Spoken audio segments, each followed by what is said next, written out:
for me. Yeah. No, that's great. So can you in a like in a nutshell say if the Convictor TV show was starting, what would be the brief synopsis of the story?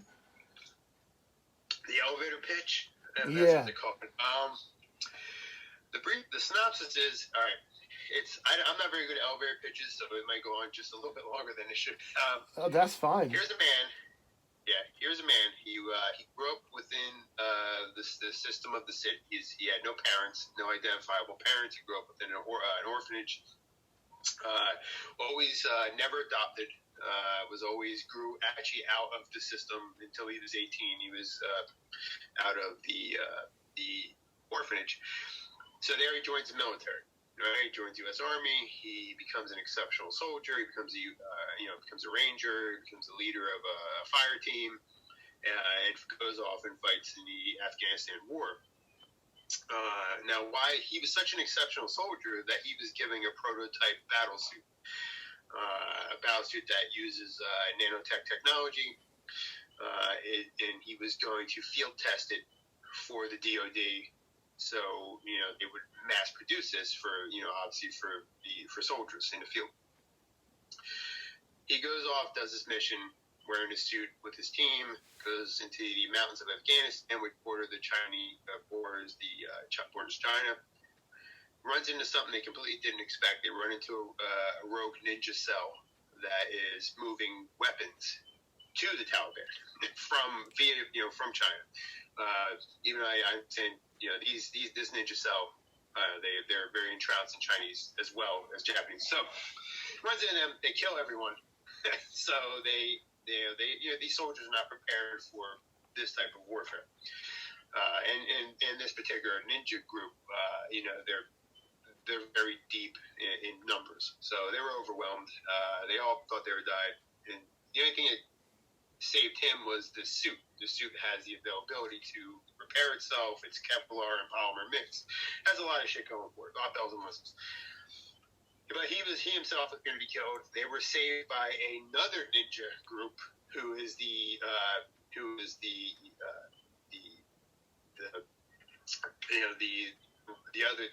evil ninja group. It's their nemesis. So this good ninja group, if you will, saved him, killed saved him from that. But he was badly wounded, badly injured. They take him back to Japan, and he rehabilitated there. Now, why he was there? The U.S. military believes he was killed in action. They believe the suit was lost. He's considered KIA. He doesn't exist. So he's in Japan recuperating, and once he's there, he starts feeling that he starts getting he finds a father figure in one of the instructors, and he finds brothers with the other warriors in the clan. So he finds something he's been longing this whole time, brotherhood, family, something. And he knows the military and the rest of the world thinks he's dead. So he decides to stay there. And, he ends up falling in love with the female warrior, and then so he has everything he's ever needed is there. So he's content. For once in his life, he's content. He's not longing for anything. Now, on the flip side of that coin, this evil ninja group, we call them the Spider Clan, that's what they're called. The Spider Clan knew he survived, and they realized that he has information that they are operating, moving weapons to further this war, the Taliban war with the Afghanistan and stuff like that. So what ends up happening was they come to the compound that I'll set this up. The evil ninja clan is called the Spider Clan. The good ninja clan is the Raven Clan.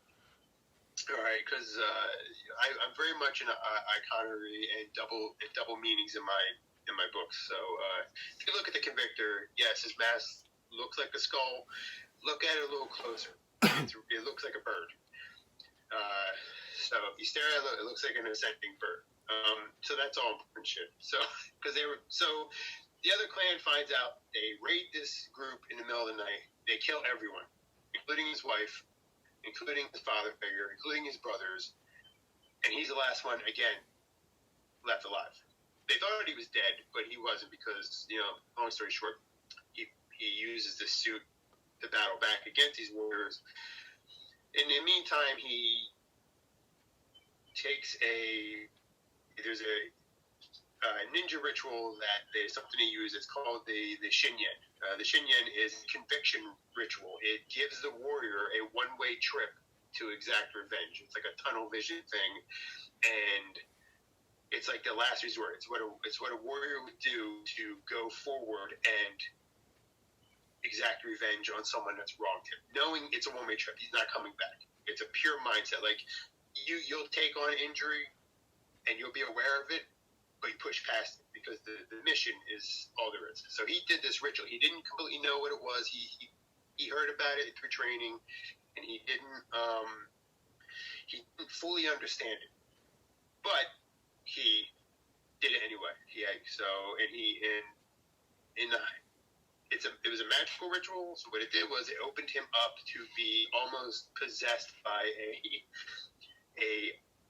from another realm, a primordial god, a god of retribution and vengeance, who saw him as like the perfect avatar. And because the Convictor, or at the time he was called Matt, but he has something. He was born with something that you're familiar with Halo, right? Yeah. Master Chief has the luck. Yeah. That's his thing. It's unquantifiable, but he has luck.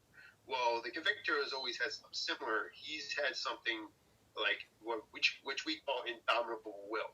He has excessive will.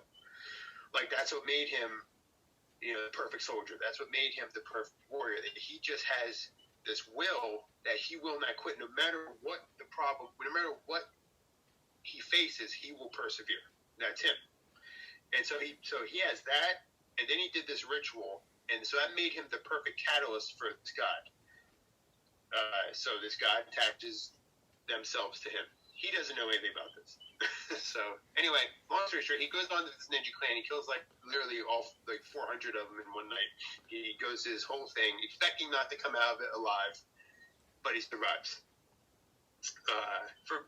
Because of all these other things. So he survives, and so then he's in his thirst for retribution and vengeance was not quenched.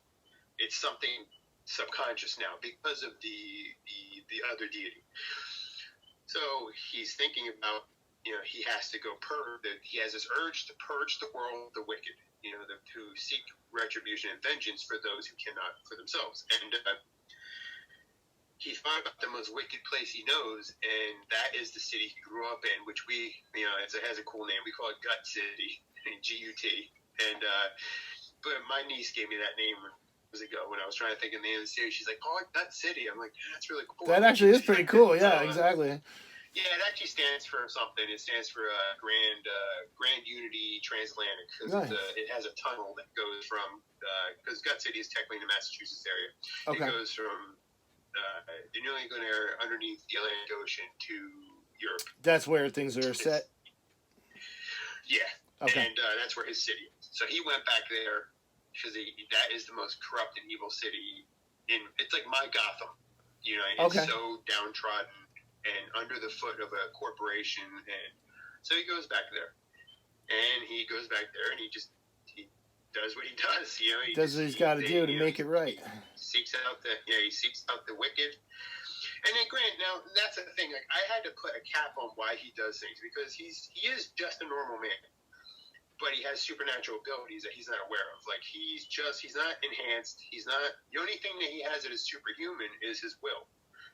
It's just something that, and I can't get into why he has it, who gave it to him, but it's something he was born with for a reason. So yeah, he goes back to the city and he does this business, and like I said, the cap on him wasn't, he doesn't care about if you stole a purse, he's not running you down. Right. You know what I mean? If you stole a car, he's not running you down.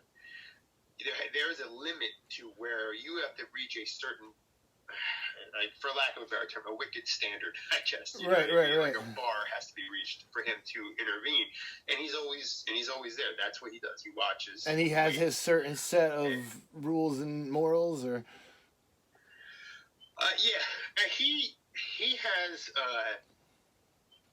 like I said, he's still who he was. He's still he's still a military mindset. He's still inherently a good person. He still has he was trained to be a warrior, so he understands honor and code and these things. Right, right. But he is very much a like he will kill an MF-er. Like it's not like he's not Spider-Man. He's not apprehending anyone. He will literally kill you. Right, so, right, right. If you reach that point to be awesome. marked by him, you're dead. There's no letting you go. Right. Because he's driven to that. It's not even his own. It's so subconscious on him. He's driven by this God because that was their thing on this earth before they were purged from this earth. Before when they're the primordial gods, like they were justice to an unjust world. Like that is the shtick, and this guy has no idea that he's literally being piloted to do these things. He thinks it's just he just does it. He doesn't think about it, But that's awesome, man. That's really exciting. When did you say it was coming out? Because and how can I get me one? Because I want to see it for sure. I just like I said, I got backers for that, and we ordered a bunch of extras because we overfunded. So I will actually have that book in my hands. I'll definitely have it this time next week. It'll ship out, and it should be shipping out tomorrow. And what is it, all the people that did the Kickstarter? They get all the first ones? Yeah, I have to give it to them. Yeah, because they're the ones that originally backed it. But I have extras. So, because then that's what this book was. This book for me was a version of that. Like, I use this as a year two, if you will. This is year two of my character's journey. So he's already been this thing for a couple years in this city. And I can give you a real quick synopsis of the book. Well, as far as the book goes, is this book going to be a beginning of the story, or are we picking up at a certain spot to learn more? This is because I have a 13-book story arc for this character, and then I'm putting him to bed. Yeah, that was the next question. Is this a one and done thing, or do you have plans to keep going? I have plans, yeah, because I have him going because I've been drawing him for so long. Right. I have all these stories that I've been writing for a lot years. of places to go with it. Yeah, so he's got about a 13-book arc, and then I'm putting him to bed because I got the things I want to explore. But yeah, and so this is technically, I have two. There was a book I was working on before I started this one that I went to Kickstarter with, but either one of these books are interchangeable as the first book because I don't write books numbered. I don't do numbers. I write them like James Bond movies. Like it's the character. This is the name of the book. Standalone adventure kind of. Yeah. All within kind of a world. Okay, that makes sense. Yeah, I don't numbers are because that way I can explore different. Right. I don't have to worry about 1, 2 has to be it doesn't have to follow each other. But yeah, this is technically the first book, and it's a it was something that was fun, and so the synopsis of the book was easy. It was Dracula is pretty pissed off that there's another guy who's out there controlling making people fear him in the dark, and so Dracula's kind of bent out of shape. And Dracula is also scared shitless of this primordial god that is literally driving the Convictor. So, because Dracula doesn't want this character to ever make an appearance on our world again, because Dracula knows his time would be up, because this is a really major god, and Dracula's like, a demigod, or whatever you say he is, right? So Dracula he wants the Convictor killed. He wants him killed.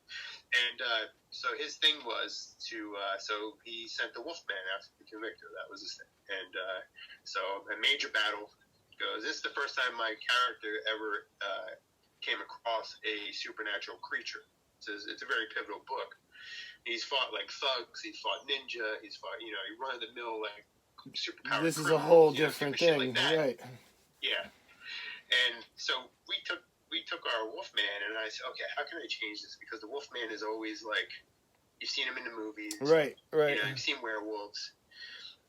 I was like, how am I gonna? I have to make him look different, and because the Convictor himself is formidable. The dude's a ninja. He's a soldier. He's got guns. He's got all this shit with him. He's got the suit that does this stuff. And so I took our Wolfman and I jacked him up. Like I made him like I always told people it was like Shawn Michaels versus the Undertaker. That's what was my scale right. for these two. So my Wolfman was like running at like 500 pounds. We call him the Wolf Man because he was so swolled up. That's what we called him in the creative team because he was jacked up. But yeah, so we changed it. It was a good book. It took its own life, and it's a really fun ride. It shows, it shows the endearing things I like about my character, and it also shows that I also wrote the Wolfman as a sympathetic character as well. And he has his own little arc in the book. And Dracula, I wrote as a douchebag, so I got that. So that's great, man. Great. That's really, really cool. No, I mean that's awesome, man.